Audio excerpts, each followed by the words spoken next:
Morning বন্ধুরা, কেমন আছেন সবাই? আশা করি ভালো আছেন, সুস্থ আছেন। আর দেখুন আকাশটা কি দারুণ লাগছে না?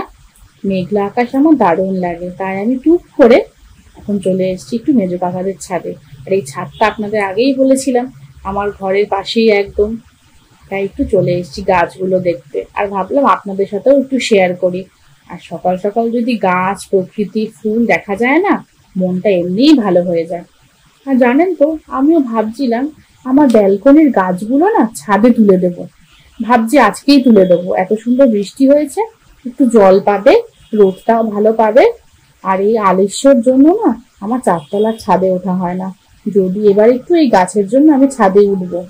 আর ঠিকই করেছি যে বর্ষাটা পড়লে গাছ ছাদে দিয়ে দেবো। যাই হোক, এই গাছেদের টানেই আমি ছাদে উঠবো। এমনি এমনি তো চারতলা বেয়ে আমি ছাদে উঠতাম না, তাই ভাবলাম ঠিক আছে এই গাছগুলোর জন্যই ছাদে উঠবো। অনেকক্ষণ উঠেছি ঘুম থেকে, কালকে অনেক রাত হয়েছে একটু শুতে। তো ঘুম থেকে উঠে পড়ে এখন নিচে ওপরে যা মোটামুটি কাজ ছিল হয়ে গেছে। আমার ওপরেও দেখো বিছানা গোছানো মোটামুটি হয়ে গেছে। এখন ঘরটা ঝাড় দেবো।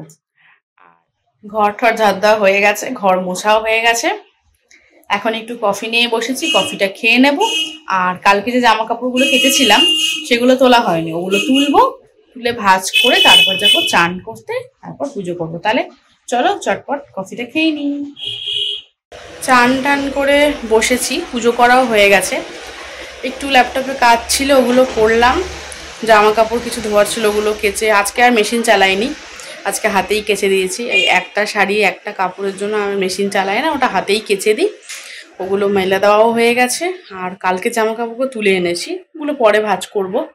এখন বসে কতগুলো কাজ আছে, ওগুলো করে নিই। তো চলো, তারপর তোমাদের সাথে দেখা হচ্ছে।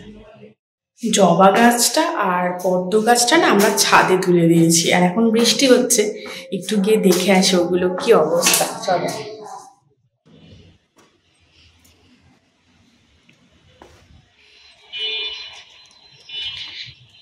এই যে আমার স্থলপদ্ম গাছ, আর এই হচ্ছে আমার জবা গাছ। দেখো বৃষ্টির জল পেয়ে কি সবুজ তরতাজা হয়ে গেছে, দেখতে কি ভালো লাগছে, তাই না বন্ধুরা? মানুষের যেরকম গরমের মধ্যে জল বেশি করে খাওয়া উচিত, ঠিক তেমনি গাছেরও দেখেছো বৃষ্টির জলের মতো জল গাছ যদি ঠিকঠাকভাবে পায়, তাহলে গাছ এই রকম সতেজ সবুজ হয়। বলো কি সুন্দর লাগছে না দেখতে?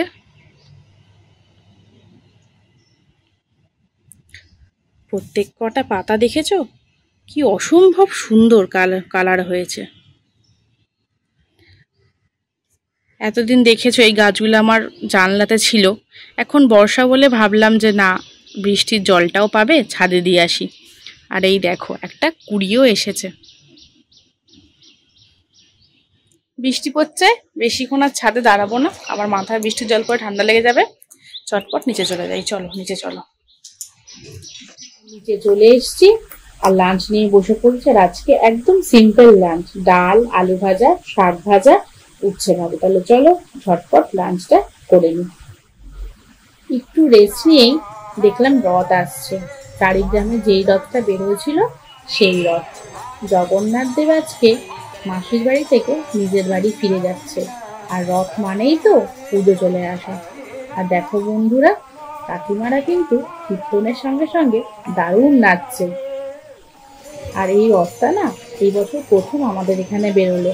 জগৎবন্ধু আশ্রম আর ওখান থেকে প্রত্যেকবারই বেরোয়, কিন্তু চারিগ্রাম আশ্রম এই প্রথম নিজেদের রথ বার করলো, আমাদের পাড়ার রথ। ভাবতেও ভালো লাগে বলো।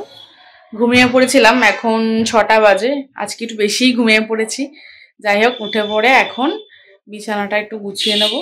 তারপরে কয়েকটা জামা কাপড় যেগুলো দুপুরবেলা তুলে রেখেছিলাম ওগুলো ভাঁজ করা হয়নি, এখন জামা কাপড়গুলো একটু ভাঁজ করে।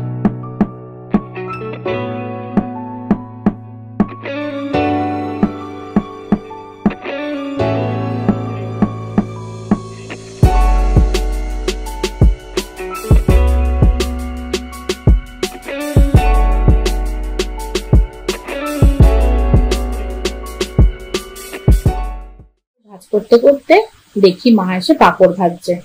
উল্টো রথ, পাঁপড় ভাজা তো মাস্ট খেতেই হবে। সোজা রাতে যেমন পাঁপড় ভাজা হয়েছে, উল্টো রাতেও তেমনি। আর মা না এটা মশলা পাঁপড় ভাজছে। আর তোমরা কি পাঁপড় ভাজা খেয়েছো? আমার কিন্তু অবশ্যই কমেন্ট সেকশনে জানাবে। ওটা খেতে একটা সাবুর পাঁপড়ের মতনই, চালের পাঁপড়টা।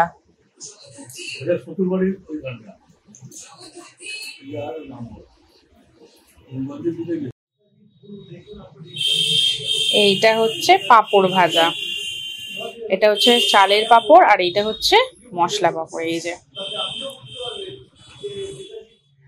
রাতের ডিনারটা বানিয়ে ওপরে এসছি, এখন কটা কাজ ছিল ওগুলো করছিলাম। আর মেশো এসেছিল আজকেও, মেশোকে আজকে পাঁপড় ভাজা আর কফি খাইয়েছি। তার সাথে বাবা আছে কফি খাইনি, বাবা আজকে চা খেয়েছে, হয়তো কফিটা ভালো লাগেনি ওই জন্য কফি খাইনি, চা খেয়েছে। আর আজকে তো উল্টো রথ, সোজা রথেও যেমন পাঁপড় ভাজা খেয়েছি, উল্টো রথেও পাঁপড় ভাজা খেয়েছি। আজকে একটা নতুন পাঁপড়কে তোমাদের দেখিয়েছিলাম আগে একবার, সেই চালের পাঁপড়, সেটা আজকে অর্ধেক ভাজা হয়েছিল আগের দিন, আর আজকে একটু ভাজা হয়েছে, তো পাঁপড়টা শেষ হয়ে গেছে। তাই পাঁপড় ভাজা খেয়ে কফি খেয়ে মেশো চলে গেছে, আমি ডিনার বানিয়ে ওপরে চলে এসেছি। কটা কাজ ছিল ল্যাপটপে, ওগুলো করলাম। এখন গোপালকে শয়ন দেবো। তাহলে চলো, গোপালকে, অনেক রাত হয়ে গেছে, গোপালকে শুয়ে দিই। নিচে চলে এসেছি, ডিনার নিয়েও বসে পড়েছি। তাহলে চলো বন্ধুরা, আজকে ডিনারটা সেরে নিয়ে এখানেই ব্লগটা শেষ করছি। সবাই ভালো থেকো, সুস্থ থেকো, আর অবশ্যই আমার চ্যানেলটা সাবস্ক্রাইব করে যেও কিন্তু মনে করে। চলো টাটা, গুড নাইট।